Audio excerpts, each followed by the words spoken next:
Tierra está llena de vida. Existe toda suerte de animales y plantas en cada parte del planeta. La vida en nuestro mundo es tan diversa que parece no tener fin. Sin embargo, existen seres capaces de causar las más terribles enfermedades posibles en el reino animal y vegetal.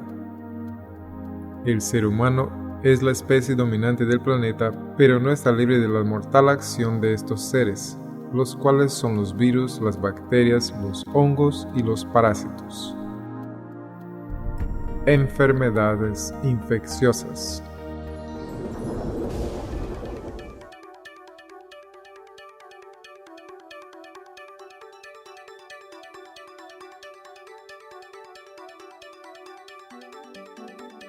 La vida es un verdadero milagro. Vivir con salud es un don divino. Pero al menor descuido de nuestra parte, un accidente o una exposición a factores ambientales pueden resultar en una enfermedad grave e incluso la muerte. En este punto entra en acción la ciencia médica, capaz de prevenir, tratar y sanar innumerables enfermedades.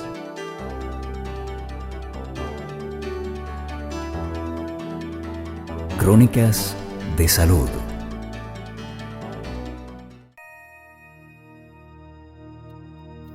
El ser humano posee barreras naturales y defensas frente a virus, bacterias, hongos y parásitos. Sin embargo, esos microorganismos causadores de enfermedades pueden lograr vencer esas barreras o eludir el sistema inmunológico e invadir nuestro cuerpo, causando una infección. El Dr. Juan Saavedra es médico internista e infectólogo, además de jefe del Departamento de Infectología del Hospital Santa Cruz de la Caja Petrolera de Salud. Él es considerado una de las más grandes autoridades médicas en el tratamiento de enfermedades infecciosas en todo el país. En el mes de abril del año 2005 se creó el Servicio de Enfermedades Infecciosas. Es un servicio en el cual se atienden pacientes con infecciones muy graves y que tienen bacterias multiresistentes, ¿no?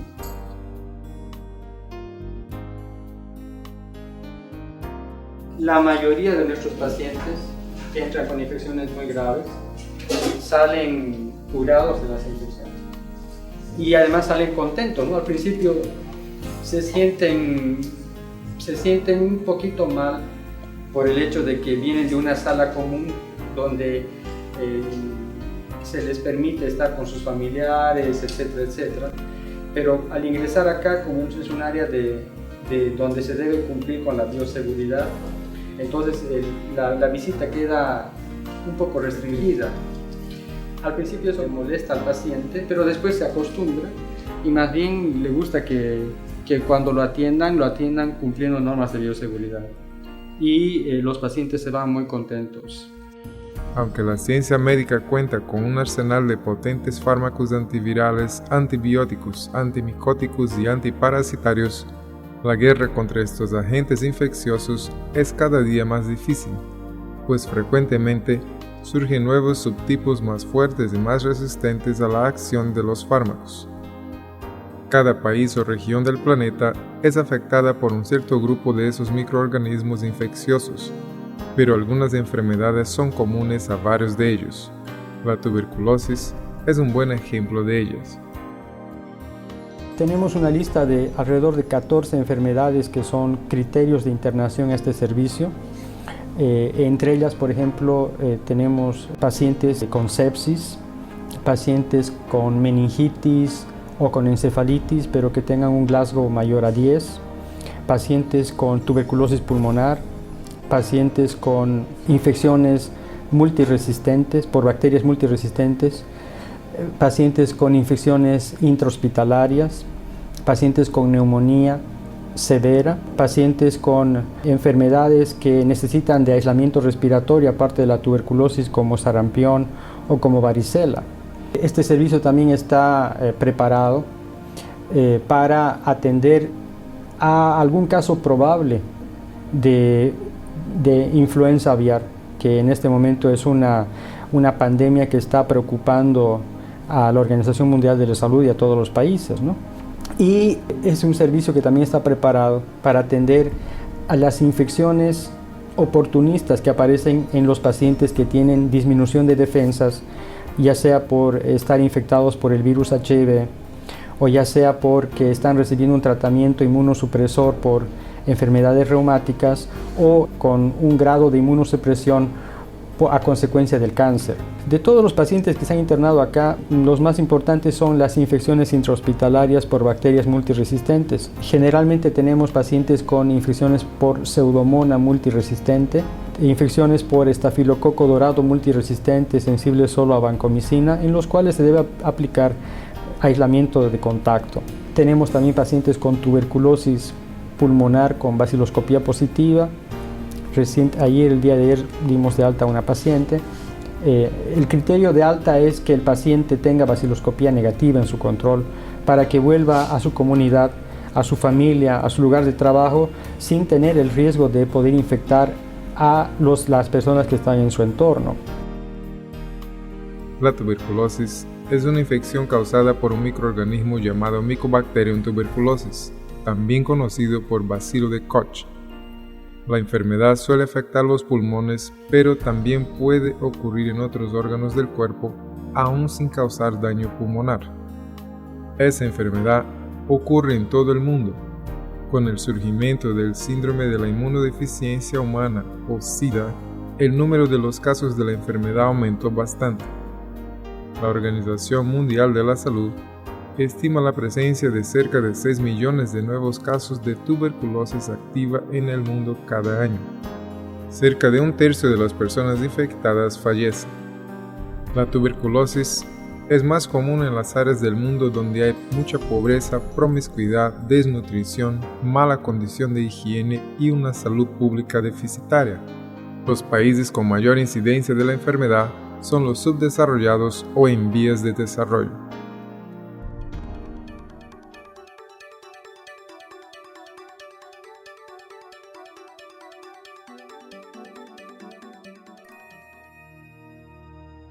Generalmente, el contagio ocurre por el aire contaminado eliminado por el individuo con la tuberculosis en los pulmones. La persona saludable inhala pequeñas gotas dispersas en el aire de secreción respiratoria del individuo enfermo.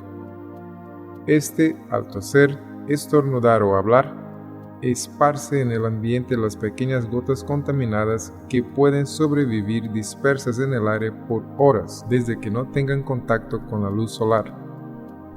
La persona saludable, respirando en el ambiente contaminado, acaba inhalando esa bacteria que se implantará en un local del pulmón. En pocas semanas, una pequeña inflamación ocurrirá en la zona de implantación, pero todavía no es la enfermedad, sino el primer contacto del germen con el organismo o primo-infección. Después de eso, esa bacteria puede esparcirse y alojarse a varios locales del cuerpo. Si el sistema de defensa del organismo anda en buena vigilancia, en la mayoría de los casos la bacteria no causará enfermedad y se quedará sin actividad en periodo latente. Si en algún momento de la vida el sistema de defensa fallar, la bacteria que estaba en el periodo latente podrá entrar en actividad y venir a causar enfermedad. Aún así, también hay la posibilidad de la persona adquirir la enfermedad en el primer contacto con el germen. Después de la transmisión del bacilo de Koch por vía respiratoria, 4 situaciones pueden ocurrir. En la primera, el individuo puede eliminar el bacilo a través de sus defensas. La bacteria puede desarrollarse pero no causar la enfermedad. Otra situación es la que se desarrolle causando la enfermedad, lo que llamamos de tuberculosis primaria. Una última situación es de que la enfermedad se active varios años después, lo que llamamos de tuberculosis postprimaria por reactivación endógena. Existe también la tuberculosis postprimaria a partir de un nuevo contagio que ocurre usualmente por un germen más agresivo. Las cavernas pulmonares son lesiones similares a cavidades causadas por el bacilo de la tuberculosis en el enfermo. Dentro de estas lesiones existen muchos bacilos. La tuberculosis pulmonar también es otra gran preocupación para la salud pública. En nuestro departamento, en nuestro país, existen datos que demuestran que entre 150 y 300 personas por cada 100.000 habitantes cursan con tuberculosis pulmonar. Y por eso es que, bueno, en nuestro servicio siempre tenemos un paciente o 2 pacientes por semana internados por esta enfermedad, que felizmente se recuperan bastante bien. Usted está viendo Crónicas de Salud. La mayoría de las personas que viven en países pobres sufre sin poder acceder a buenos servicios de salud. Enfrentan largas filas para una consulta, madrugan en las puestas de salud para recibir atención médica gratuita y muchas veces no tienen dinero suficiente para comprar los remedios necesarios para cumplir con sus tratamientos. Tener salud es una bendición, pero recuperarla es todo un desafío. Manténgase saludable. Enseguida vuelve Crónicas de Salud. Los sistemas de salud privados suelen ser de mejor calidad que los públicos en la mayoría de los países del mundo. El problema es que incluso en los países ricos, ni todos tienen condiciones de acceder a estos servicios. El dinero o la falta de él sigue haciendo la diferencia en la atención médica y de salud en muchas partes del planeta. Sin duda vivimos en un mundo injusto. Sin embargo, las enfermedades y los accidentes no eligen entre ricos y pobres. Todos se enferman o se accidentan en algún momento. Continuamos con Crónicas de Salud.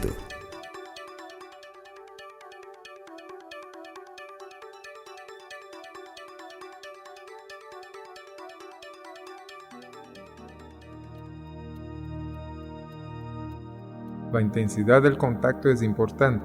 La persona de baja renta que vive en el mismo cuarto de una pequeña casa o poco ventilada junto a una persona con tuberculosis pulmonar está más propensa a adquirir la enfermedad que otra que tiene contacto eventual o al aire libre con un enfermo. Por otro lado, los bacilos que son depositados por el enfermo en toallas, ropas, vasos, platos y otros no representan un riesgo respecto a la transmisión de la enfermedad. Entre los factores de riesgo están el vivir en una región de gran prevalencia de la enfermedad, ser profesional del área de salud, el confinamiento en asilos, presidios, manicomios o cuarteles, ser de raza negra, tener predisposición genética, ser de edad avanzada, tener desnutrición, ser adicto a drogas ilícitas o al alcoholismo, usar medicamentos corticoides de forma crónica u otros que también disminuyen las defensas del organismo, las enfermedades como SIDA, tumores, diabetes, insuficiencia crónica de los riñones y la silicosis, que es una enfermedad crónica pulmonar.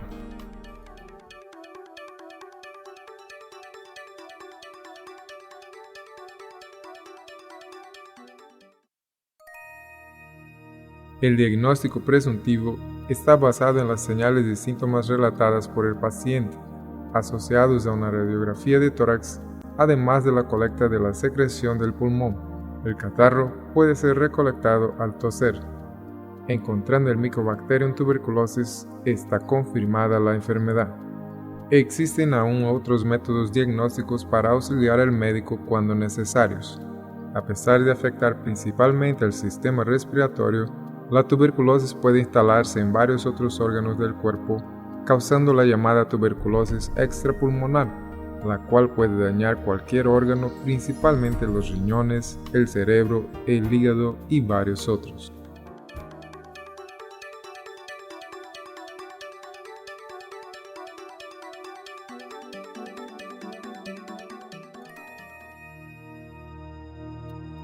El tratamiento de la tuberculosis es patrón en muchos países. Las medicaciones son distribuidas por el sistema de salud a través de sus puestos municipales de atención. El tratamiento inicial preferente incluye 3 medicaciones: la rifampicina, la isoniazida y la piracinamida. La cura usando este esquema es eficaz y se aproxima al 100% cuando la medicación es utilizada de forma regular. También existen otros esquemas que varían de un país a otro. pero suelen usar los mismos medicamentos. El tratamiento de la tuberculosis tarda muchos meses e involucra varios fármacos. El tratamiento dura de 6 a 9 meses. En los primeros 2 meses son utilizadas las 3 medicaciones juntas. Ya en los últimos 4 meses son utilizadas la rifampicina asociada a la isoniazida.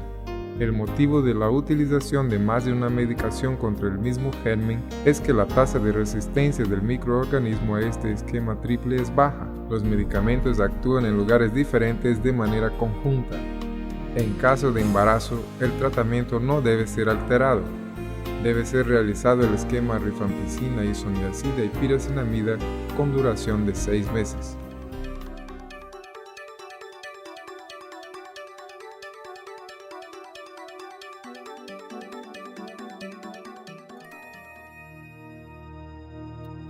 La vacunación con BCG en el recién nacido protege a los niños y los adultos jóvenes contra las formas graves de tuberculosis primaria como la miliar, diseminada en los pulmones y otros órganos, y la meningitis tuberculosa. La eficacia de la vacuna es de un 80%. El tratamiento de la tuberculosis extrapulmonar y de la meningitis tuberculosa es similar a la forma pulmonar.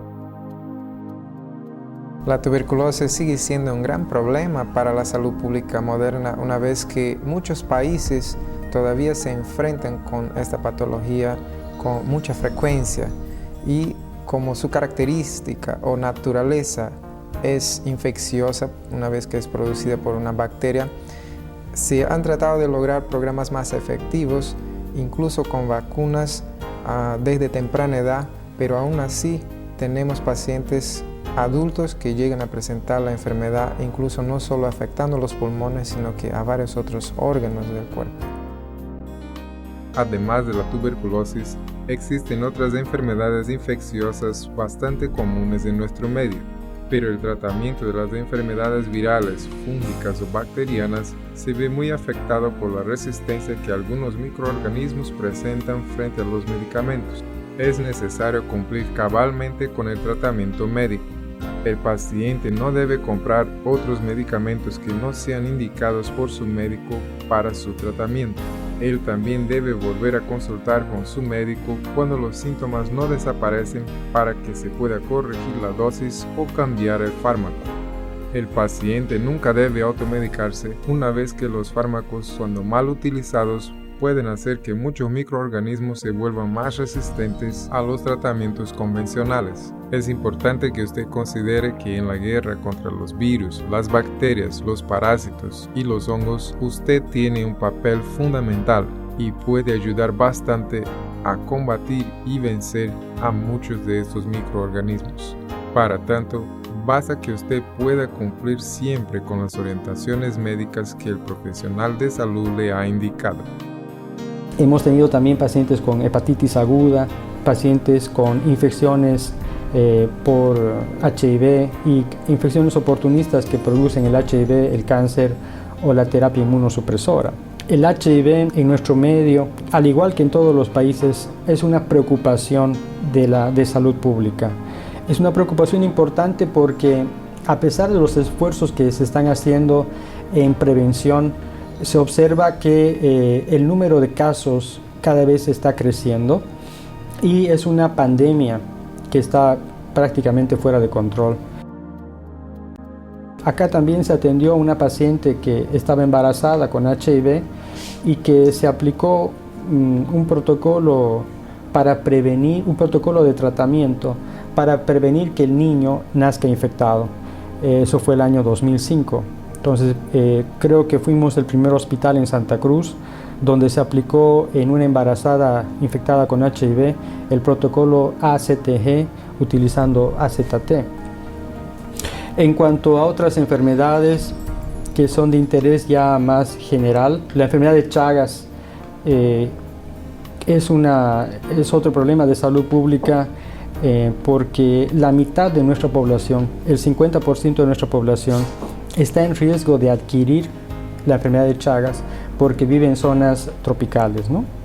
En nuestro medio, la forma más común de presentación del Chagas es con insuficiencia cardíaca.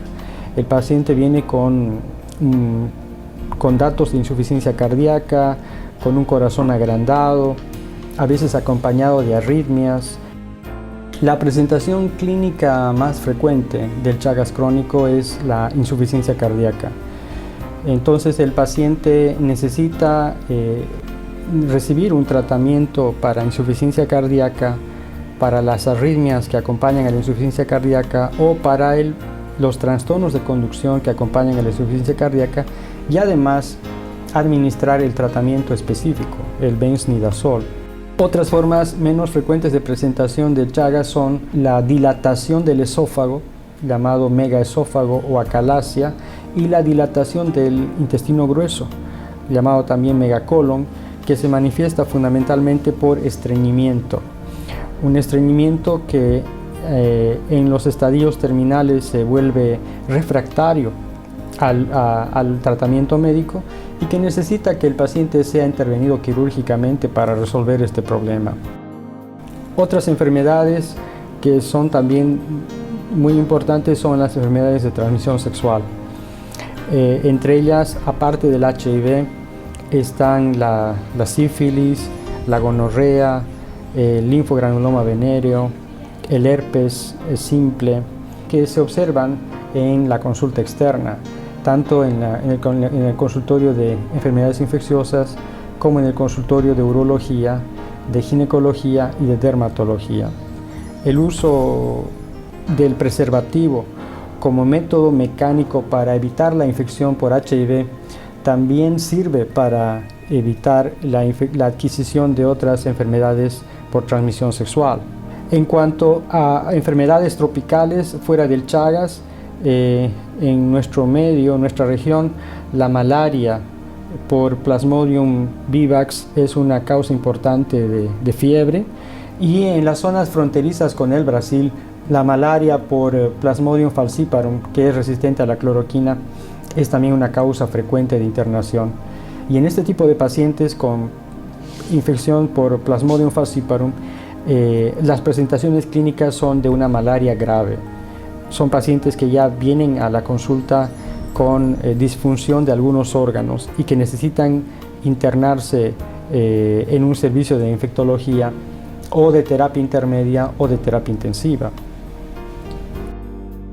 Otras enfermedades que ocurren en nuestra zona, en esta región, son la leishmania.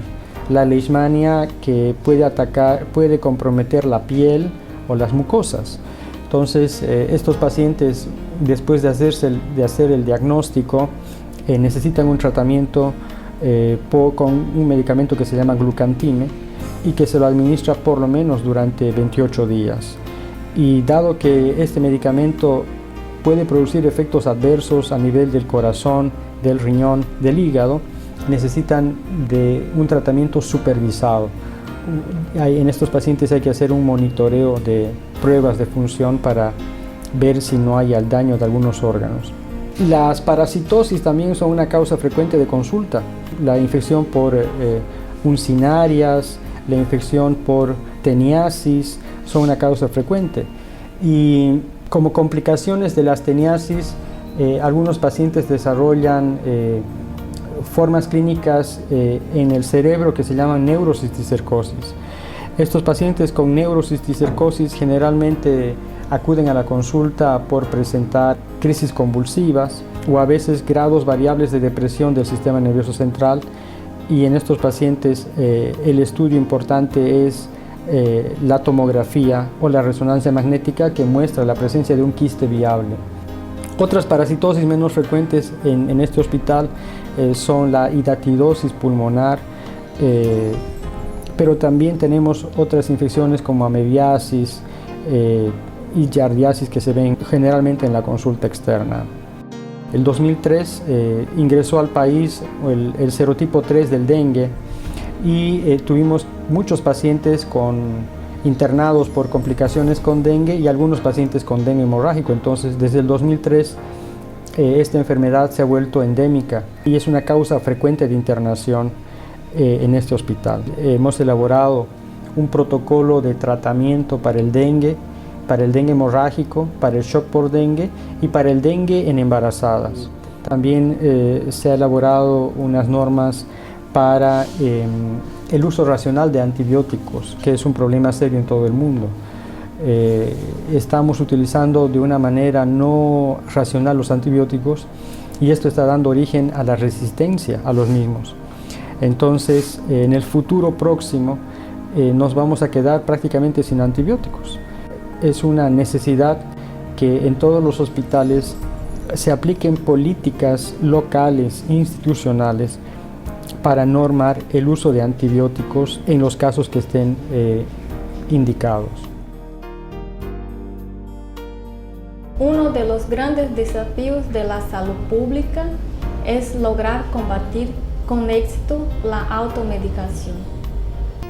La automedicación sigue siendo un gran problema actualmente para lo que es la salud pública, porque los pacientes o las personas acostumbran a consumir medicamentos de forma desorganizada, desordenada y sin medir las consecuencias. Para dar un ejemplo, hace 50 años o más, la penicilina era capaz de matar o destruir a 90% de las bacterias relacionadas a los gram positivos o bacterias gram positivas, y en la actualidad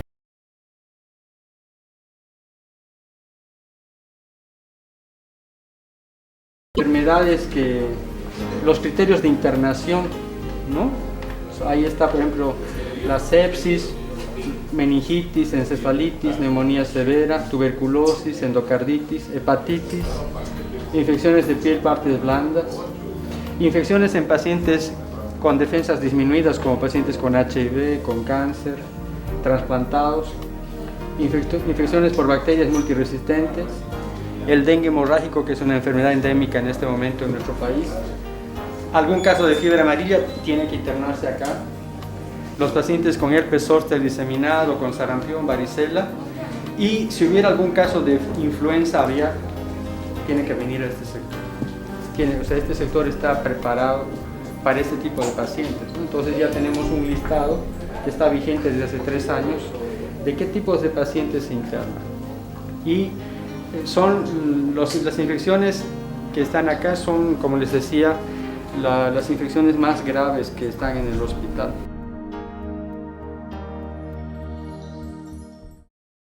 Para mayor información sobre el tema que usted está viendo, ingrese a nuestro sitio en internet www.cronicasdesalud.com.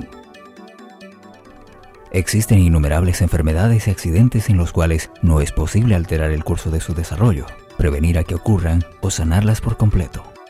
Sin embargo, en varios casos, usted tiene el poder para cambiar la enfermedad que le aflige, pudiendo lograr una mejor vida y por mucho más tiempo.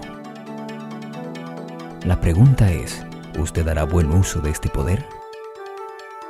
¿Cambiaría usted el futuro de su salud y de su vida si supiera cómo hacerlo?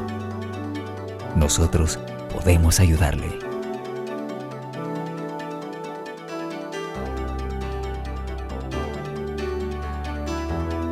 Crónicas de Salud.